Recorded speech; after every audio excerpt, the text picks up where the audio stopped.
بسم الله الرحمن الرحیم. دا د حروفو نقشه ده.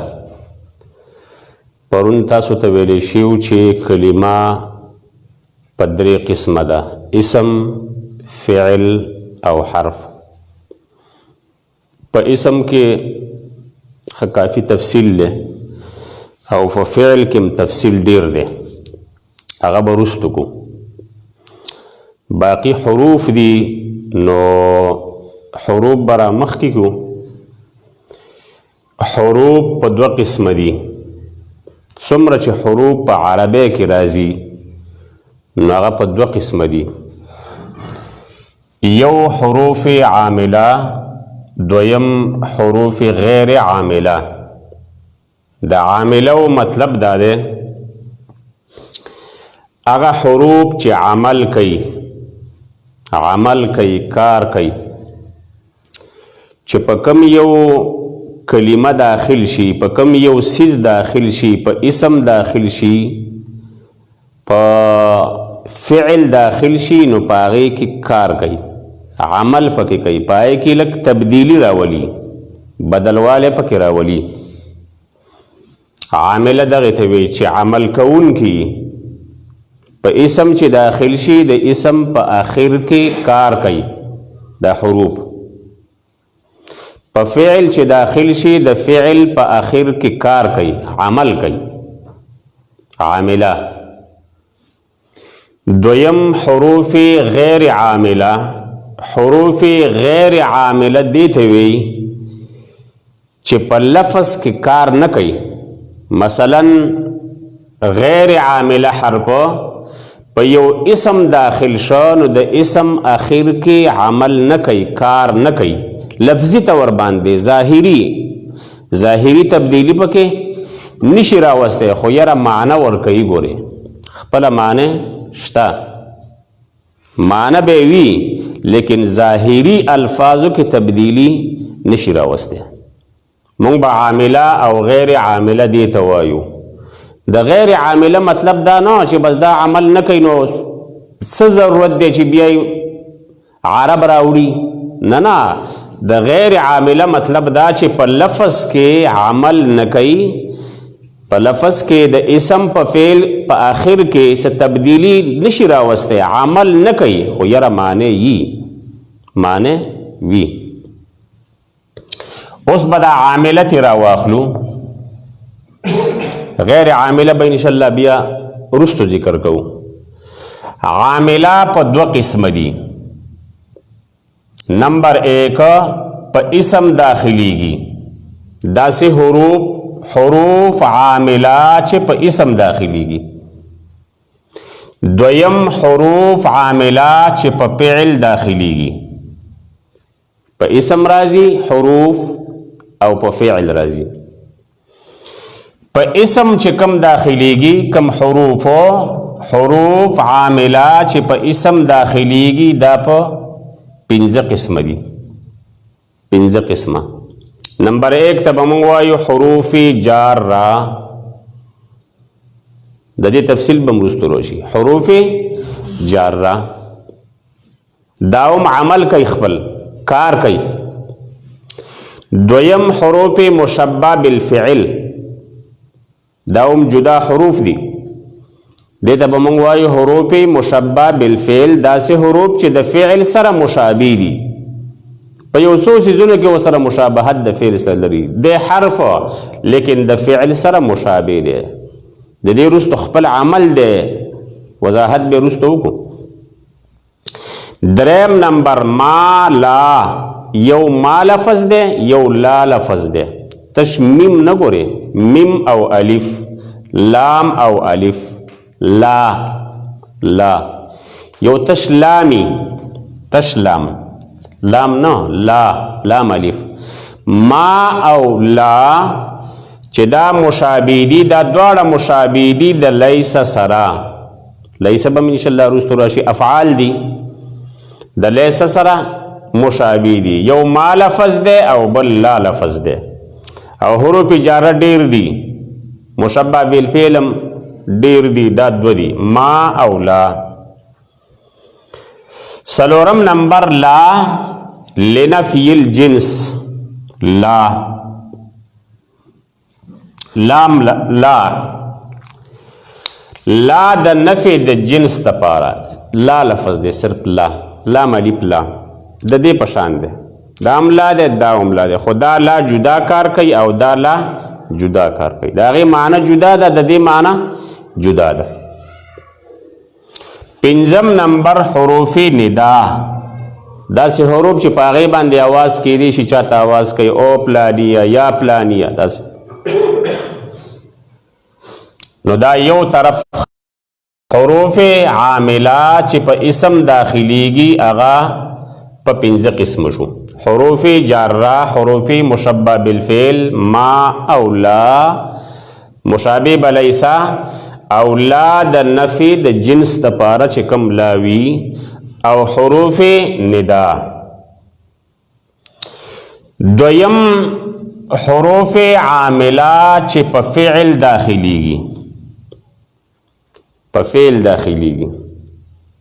فعل بیا چې په فعل داخلیږي دا په دوه قسم دي. یو داسې حروف دي چې هغې ته وایي نواسب، نسب ورکوي. حروف دي په فعل داخل شو نو د فعل اخر له نسب ورکوي. دا یو قسم شو. دا هم څه حروف دي.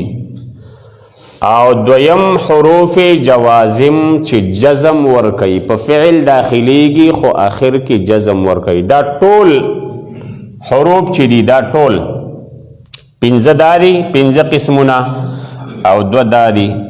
دې ته وایي عامله، حروف عامله. بیا د دې نه علاوه حروف غیر عامله دي.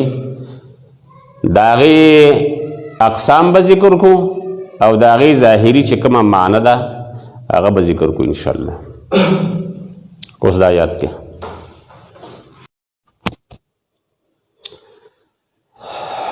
خجی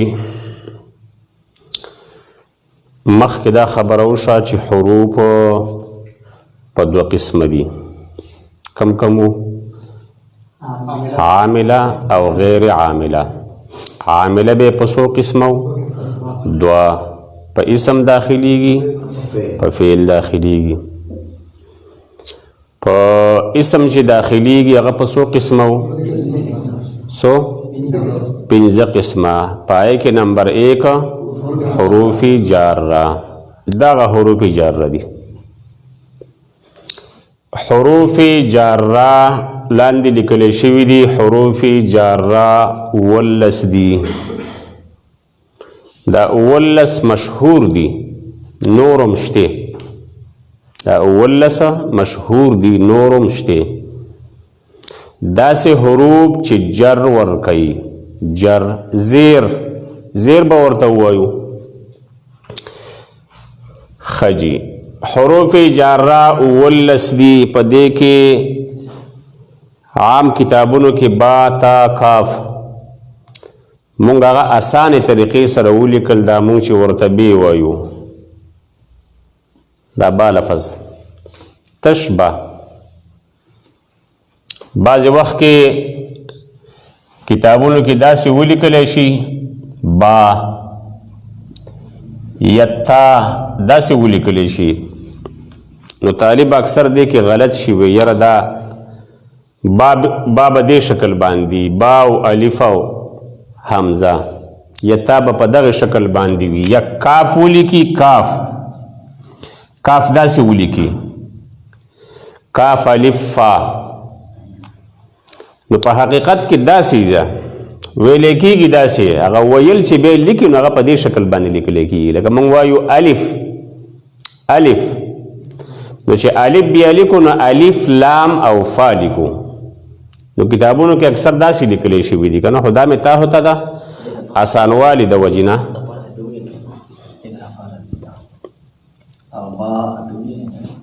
دغسې ضعیبه دا خو بلا دغې ده.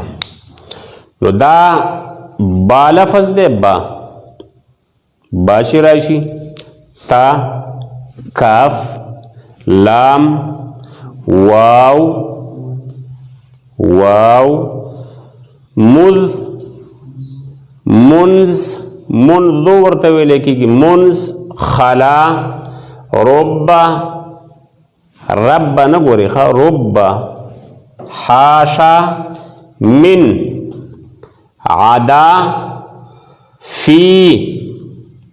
فی فانا فی لفظ فی داد عن داد علا داد حتی داد الہ دا اولس حروف دی حروف جارہ حروف جارہ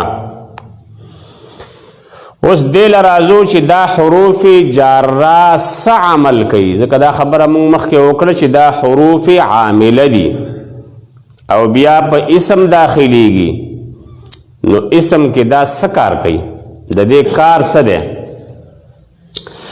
دلته لیکل شوی دی عمل په اسم داخليږي او اخر له جر ورکوي په اسم داخليږي دا حروف چې دا ټول دا په اسماء داخليږي په اسمونو داخليږي او اسم لجر ورکي یعنی د اسم اخر لجر ورکي کله چې موږ دا خبره وکړو چې فعل مثال په تور جزم ورکي نسب ورکي اسم لرفع ورکي نسب ورکي نو دا به موږ دا لازمین د چې دا سی وایي چې اخر لا نه د نحوی کار دی د اسم او د فعل اخر سره د کار دی کوم موږ داسې و چې اسم له رفع ورکوي نو مطلب بدای چې د اسم اخر له رفع ورکوي ځکه زمون کار اخر سره دی د منځ او د اول سره نه دی هغه نور علوم موږ ته بیانوي بیا نو عمل دا دی د حروف جاره او عمل دا دی په اسم داخليږي او اخر له جر ورکوي مثال مررتو بزیدن گورا زید رالیہ دا با لفظ دے با لفظ دا د حروف جارون دے دلتا لکل شوی دے با رالے پا اسم باندے مخی ویلے شیو عمل تا وہ گورے پا اسم داخلیگی پا اسم داخل شوی دے با او آخر لجر ورکی نو آخر لجر ورکڑے دے بزیدن مررتو بزیدن زما تیرے دل پا زید وشو مررتو ز تیر شم پا زید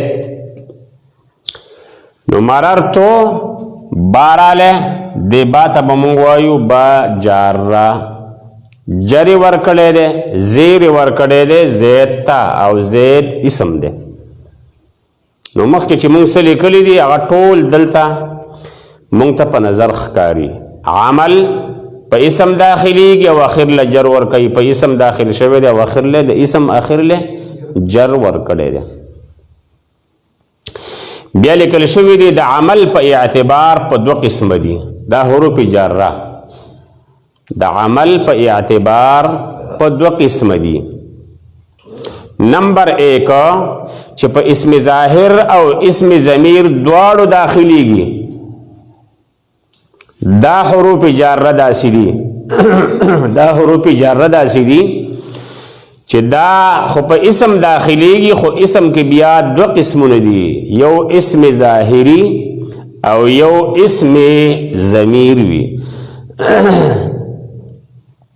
اسم ظاهر داسې دی لکه زید چې دی اوس اسم دی او ظاهر دی ظاهری اسم دی او بل اسم ضمیر وی اسم ضمیر دیته ویل کېږي څنګه چې پښتو کې موږ وایو هغه راله هغه لړ بازار ته هغه لړ زه لړم زه تلی وم ته تلی وې نوم پکې نشته چې ته زید یو زید تلی و عمر راغلی و بکر بلل شي د بکر په ځای باندې هغه بلل شي نو چې مونږ بکر ووې نو دا اسم ظاهر شو او چې دا مونږ وې چې هغه لړ هغه راغلی زه لړم راغلم نو دې ته به مونږ وایو اسم ضمیر اسم ضمیر اسم ظاهر او اسم ضمیر کې دغه فرق دی په اسم ضمیر کې د چا نوم نه اغستلی کېږي د چا نوم پکې اغستلی کېږي نه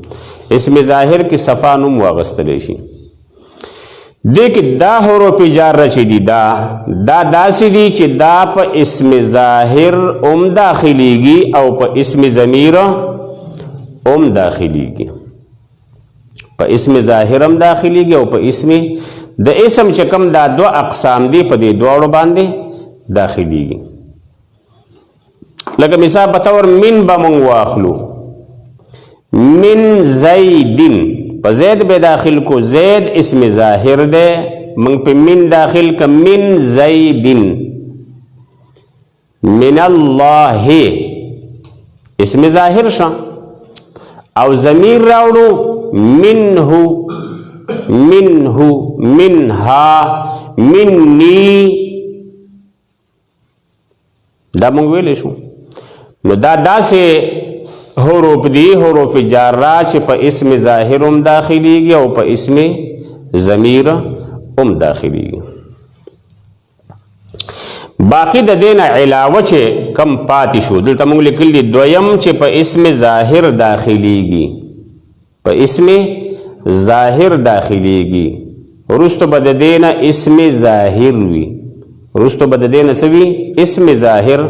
نو هغه د مخکنو نه علاوه د دینه علاوه چې کم پاتې شو نو دا به بیا په اسم ظاهر باندې داخليږي، په اسم ضمیر باندې نه داخليږي. بسم الله الرحمن الرحیم. مخکې دا خبره شوې وه د شروع نه چې حروف په دوه قسمه دي، عامله غیر عامله. عامله په دوه قسمو،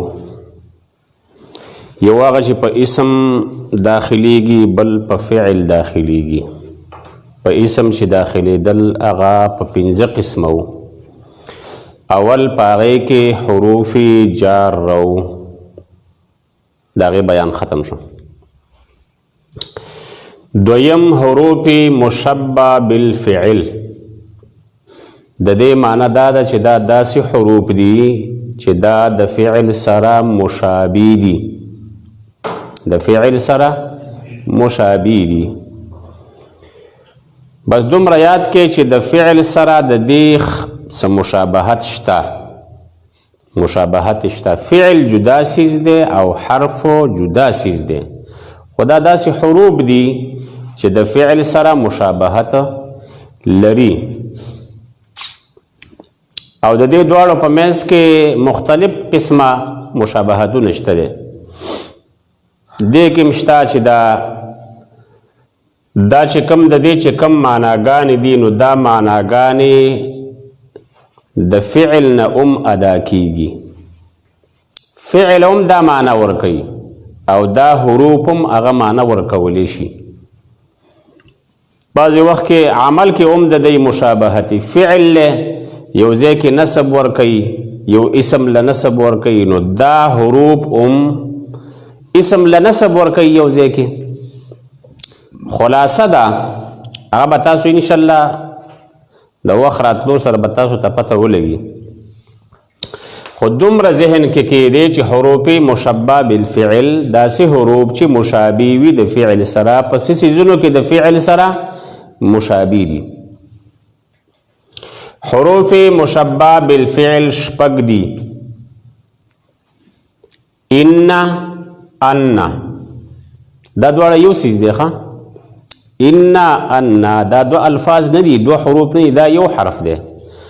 خو د دې وجې دوه شوي دي چې په د اول کې ان د حمزې زیر دی کسره ده او په دې دویم کې زبر دی فتحه ده.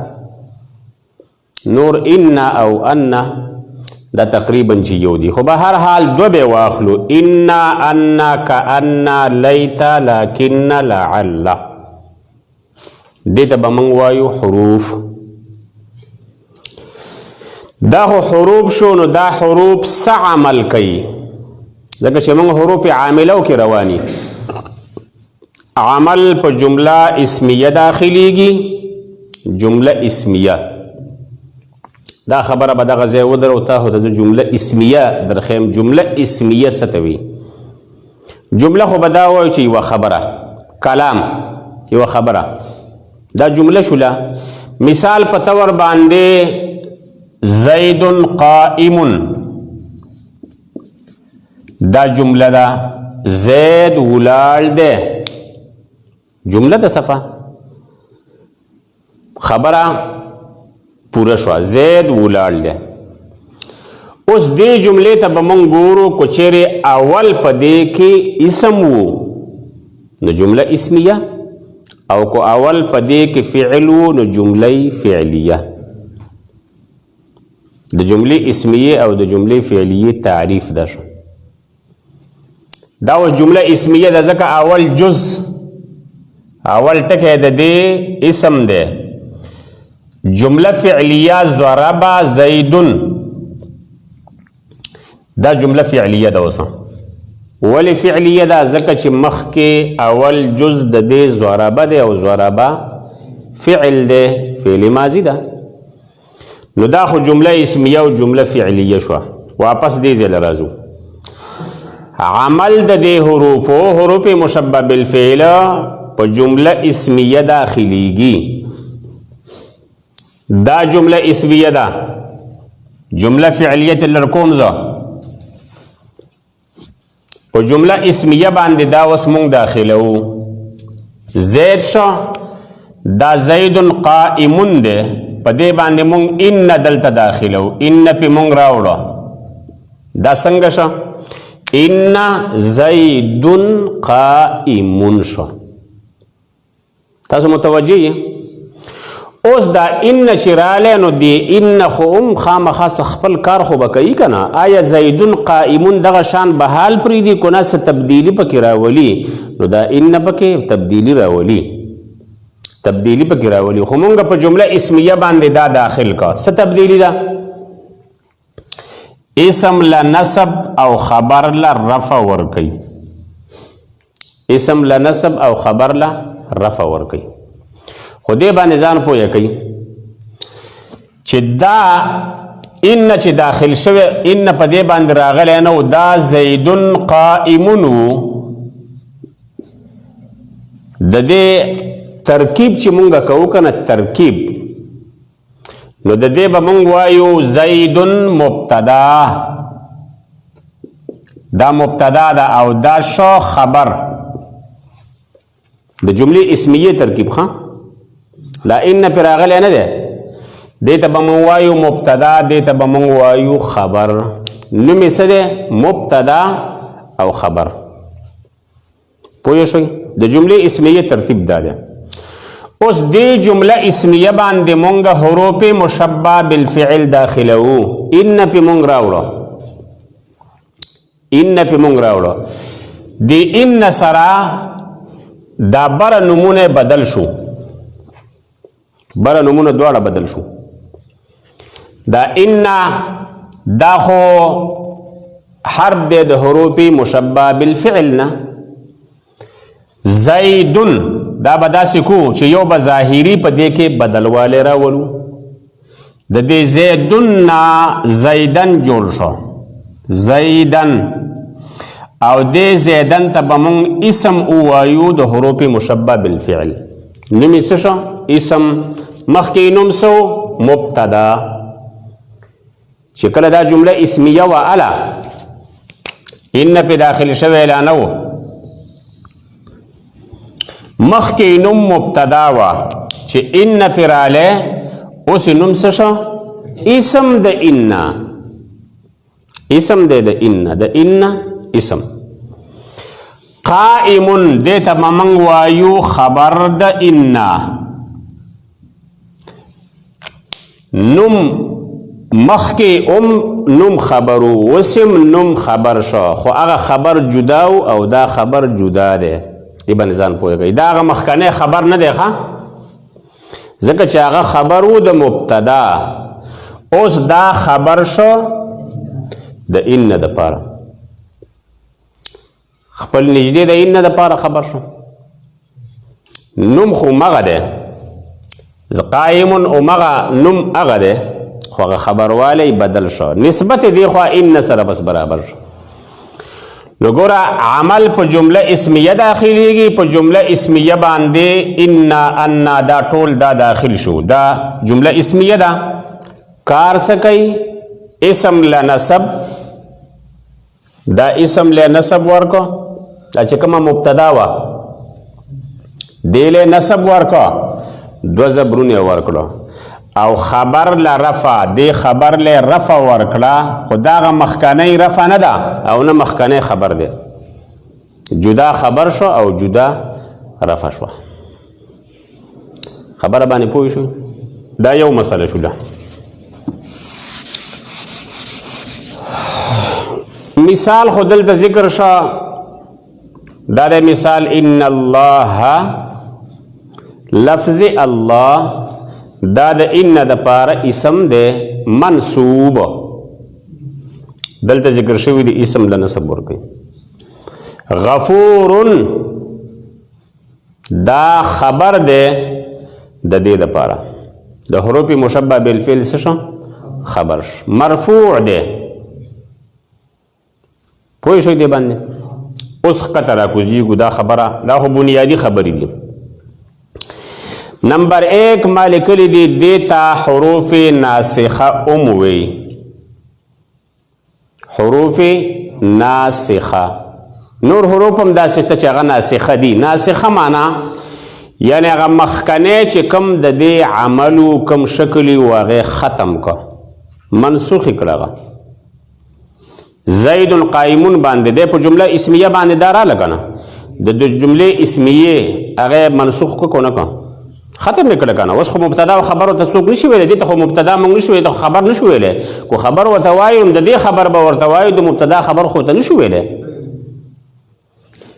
دې ته حروف ناسخه وي حروف ناسخه څه مطلب چې په مبتدا او خبر داخل شو هغه ختم کړه دویمه خبره دې حروف سره چې ما کافا ملحق شي ان راله ان راله ما وسره ولګیدا مثال په تور باندې دا ګوره ان ده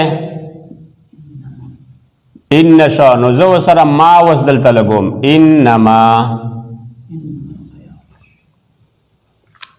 انما اوس ما راله کافه د ما دا کار وکړو چې حروف مشبه بالفعل ته وی چې ته اوس عمل نشي کولی بند که ما کافه چې دې پسې ولګي حروف مشبه بالفعل پسې نو د عمل نه بندوي د عمل نه منع کوي پوه شوي دې باندې بعضې وخت کې دا عمل نه کوي هغه وجه دی دې حروف سره چې ما کافه ملحق شي ولګي نو بیا عمل نه کوي مثال قرآن کریم واعلموا انما ګوره انما ان راله حرف دې د حروفی مشبه بالفعل نه خرستو تمای کافه راغلی دی نو عمل نه دی کړی پکار داو چې اموالکم او اولادکم دا خو دواړه مرفوع دي په دې باندې پیشونه راغلي دي دا دواړه یو د یو بل باندې عطف دی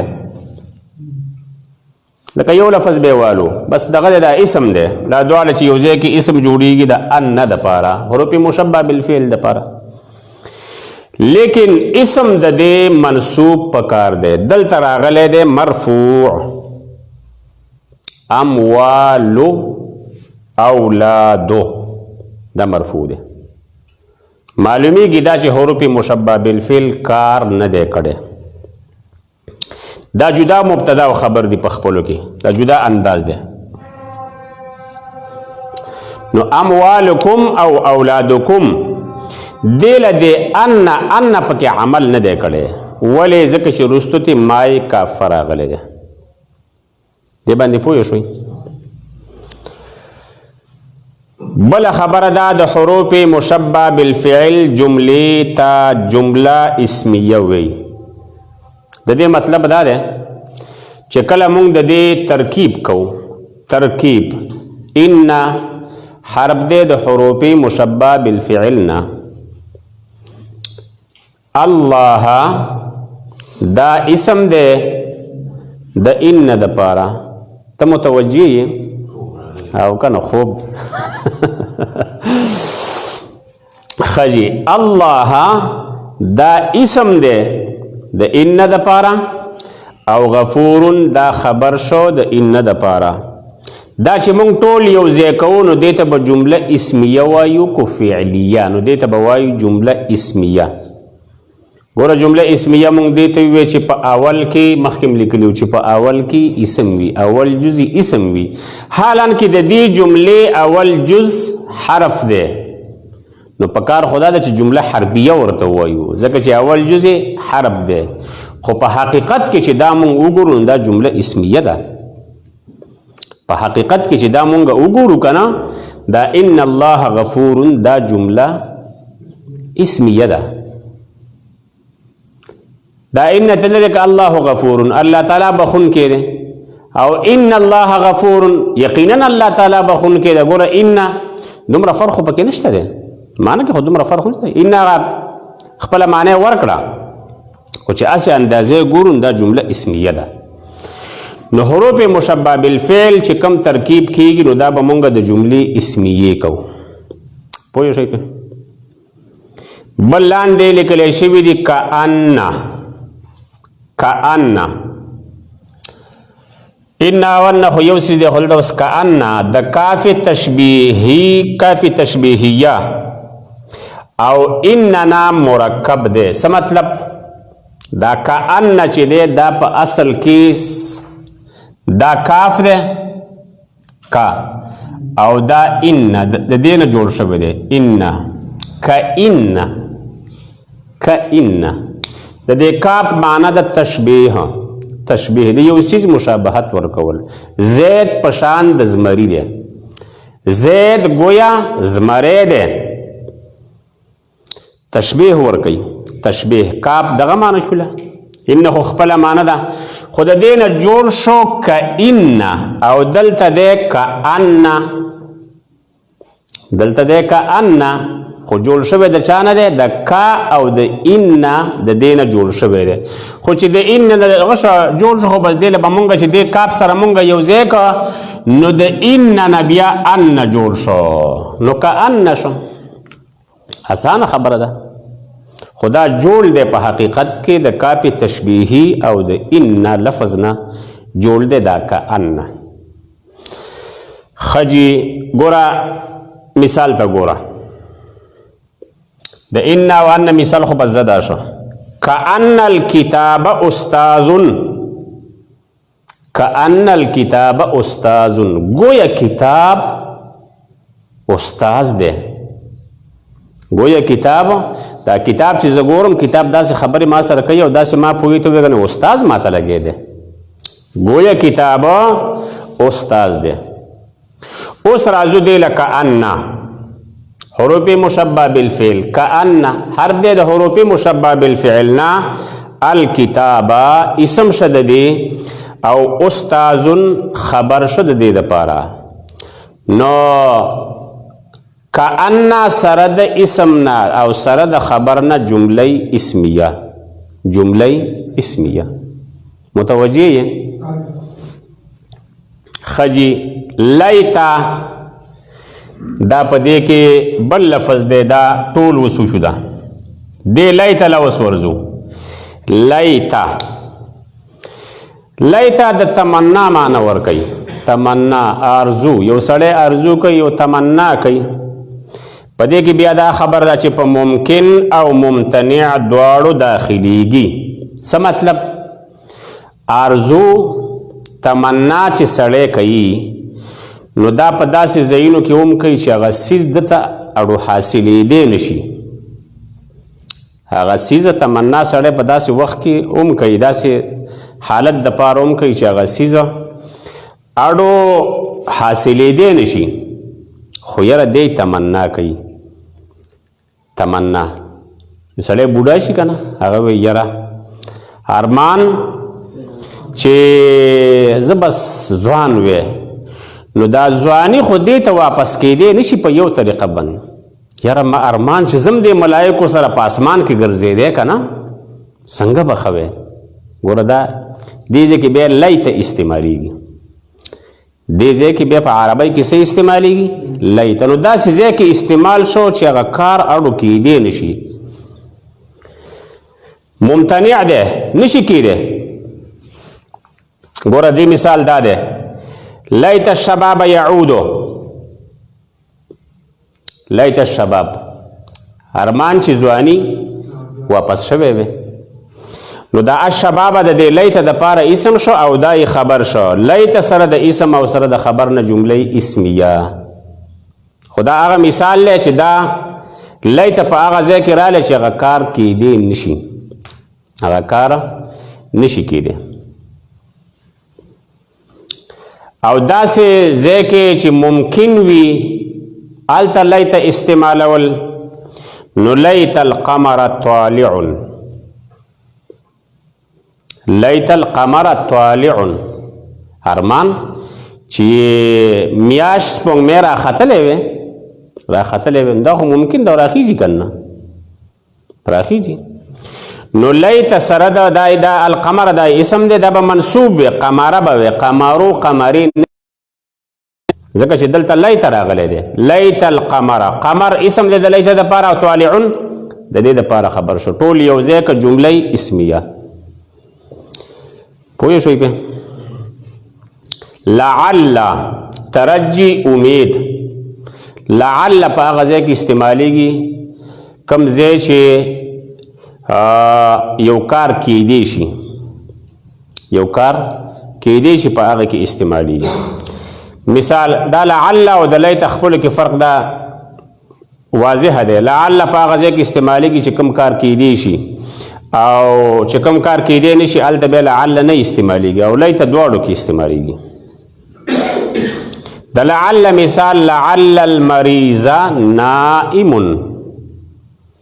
لعل المریض نائم، بیمار کور پروت دی، څوک راله تپوس یې وکړو، ته وایې چې لعل المریض نائم، کیدی شي یاره بیمار وده شوی اوسه، وده شوی، ستړی شوی دی، وده شوی.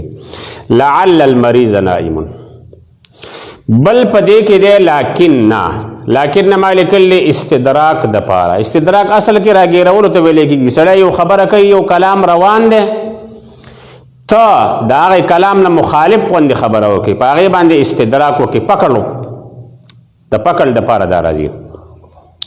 لکن د دې وجې د لکن نه مخکنی کلام او وروستنی کلام چې وي دا دواړه په خپلو کې دواړه متغایرین وي، جدا جدا وي، جدا جدا خبري. ګوره البیت جدید، البیت جدید کور خو ډېر نوی دی، نوی دی. ګوره د کور صفت روان دی، د نویوالي صفت روان دی. اوس پکې استدراک ولکوي، مخه بل طرف ته راړئ. لکن الاساس قدیم، یره دا سامان چې دی دا ډېر زوړ دی.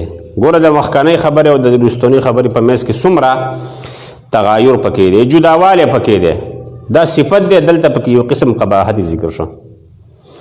بهرحال لکن زمونږ مقصد دی لکن کې دی. لکن حرف دی د حروف مشبه بالفعل نه، او الاساس، الاساسا دای اسم شو، او قدیم دای خبر دی.